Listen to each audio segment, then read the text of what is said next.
Tropes, the manic pixie dream girl, the final girl. These are some very famous tropes, but there's one that not many people know. Yet, it is in many masterpieces you've probably seen before. And there's a specific kind of character that shows up in a lot of films. She's quiet, distant, usually young, and clearly unhappy. But the way her sadness is presented, it's soft and beautiful. And somehow, those films tend to be called masterpieces. So, the question is, why does sadness, specifically female sadness, look so good on screen? And more importantly, what does that say about how we see women? Let's start with what the sad girl trope actually is. At its core, it's the combination of three things: beauty, youth, and melancholy. It's not just that the character is sad, it's that her sadness is presented in a way that's visually appealing. And that's important because it completely changes how we respond to it, which means we don't just empathize with her, we consume her. Films like The Virgin Suicides and Spencer present sadness through soft lighting, controlled framing, and beautiful environments. Even when something is clearly wrong, it doesn't feel disturbing because everything looks perfectly polished. The aesthetic protects the audience from discomfort, and it turns suffering into something easier to watch. In The Virgin Suicides, the Lisbon sisters are shown through the perspective of the neighborhood boys. They obsess over them, collecting memories, building theories, and trying to figure them out. But they never actually understand them because they are not trying to. They are preserving the mystery and not the person. This leads us to the male gaze and the savior complex.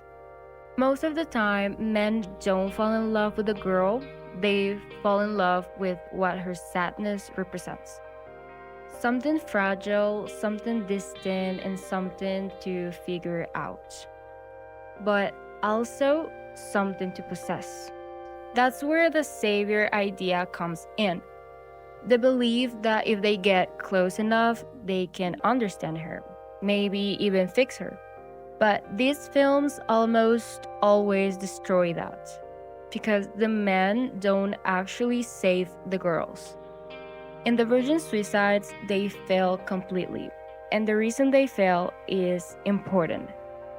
They were never really in love with the girls themselves, they were in love with the idea of their sadness. And you can't save someone you don't know or never truly see. This dynamic doesn't just stay in films, it affects how young women see themselves every day. When sadness becomes something that attracts attention, especially male attention, it starts to feel valuable.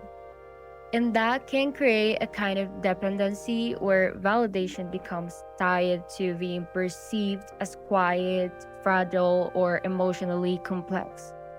It's not that women want to suffer, but when suffering is one of the only ways to feel seen, it becomes something that's internalized.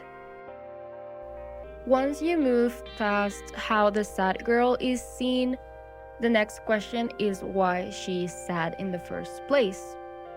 And in a lot of these films, the answer is isolation.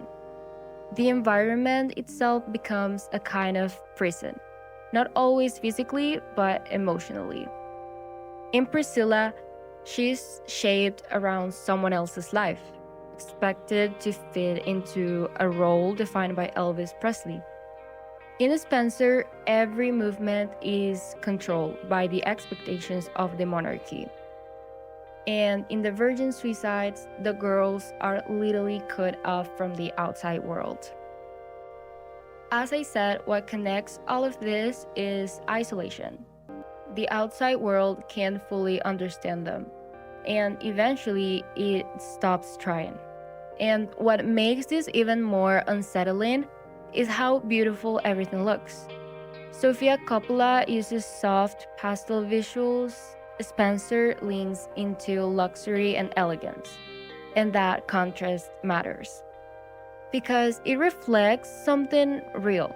Society is a lot more willing to ignore a woman's suffering as long as she remains pleasant to look at.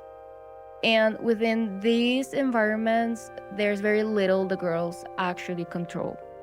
Their appearance controlled, their behavior controlled, their roles already decided. So, what's left? Their sadness.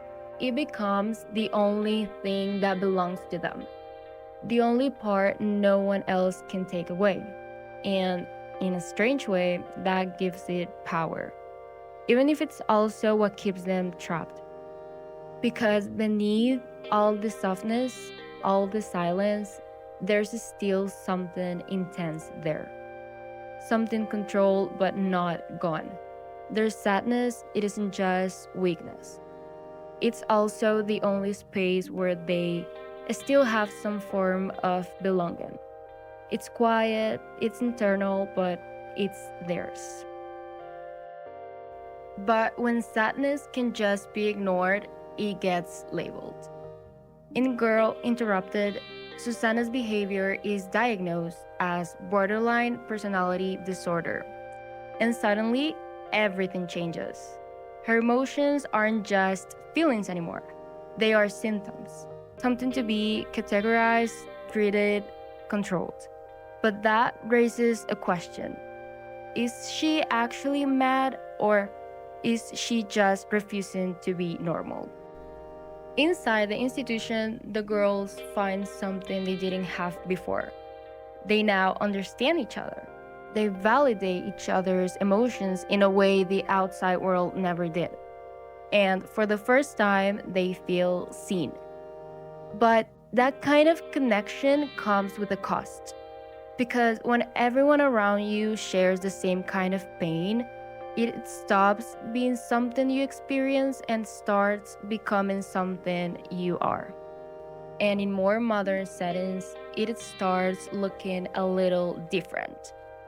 In Palo Alto, there is no institution, no diagnosis, just emptiness. Suburban streets, parties, cigarettes, and a kind of emotional limbo, a lingering feeling. And sometimes that vulnerability gets exploited, especially by older men, like the soccer coach. These girls aren't locked away, but they are still stuck. This is where sadness becomes internalized. It's not imposed anymore, it becomes part of how they see themselves.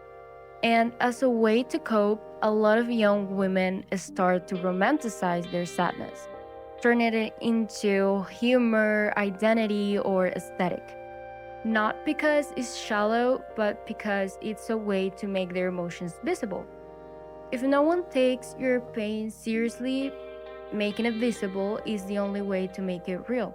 But over time, that can become something else. Instead of expressing sadness, you start to live inside it. At a certain point, something shifts. The resistance fades, and not dramatically, but quietly. In this film, April doesn't escape her life, she drifts through it. She feels more like a passenger than a participant. And that drifting feeling shows up again and again in this trope. These characters often feel distant, almost unreal, like they are not fully there. In the Virgin Suicides, the Lisbon sisters aren't even remembered as individuals. They become one blur, hazy entity, a feeling more than actual people. In a way, they become ghosts long before anything happens to them, because they were never fully seen to begin with. And this is where the trope becomes dangerous, because these films never directly say that disappearing is the answer, but they present it in a way that feels complete, as if the only way for the sad girl to remain perfect and mysterious is to disappear. So when we call these films masterpieces, What are we really responding to? A trope or cinematic masterpiece, it isn't just defined by its plot. In this case, this trope teaches us how it mirrors the fractures in our own society, especially for women. While the sad girl aesthetic is visually haunting and striking, we must remember that these characters are often trapped in the very beauty we admire. Instead of letting young women whittle themselves down into a tragic archetype for the sake of a look, we should be encouraging them to embrace their nature and reach for help. We need to validate their emotions and make them feel seen too, so they never feel they have to disappear into a trope just to be heard. When we romanticize a woman's suffering, we turn her into an object to be consumed rather than a person to be understood. A woman's pain is a part of her story, but it shouldn't have to be her entire identity. Film is one of my favorite ways to understand the world, and every story adds another layer. If this one resonated with you, I'd love to hear your take on it. What other films explore this trope in a way that stuck with you? If you're into this kind of deep dive, there's more waiting for you on the channel. See you in the next one.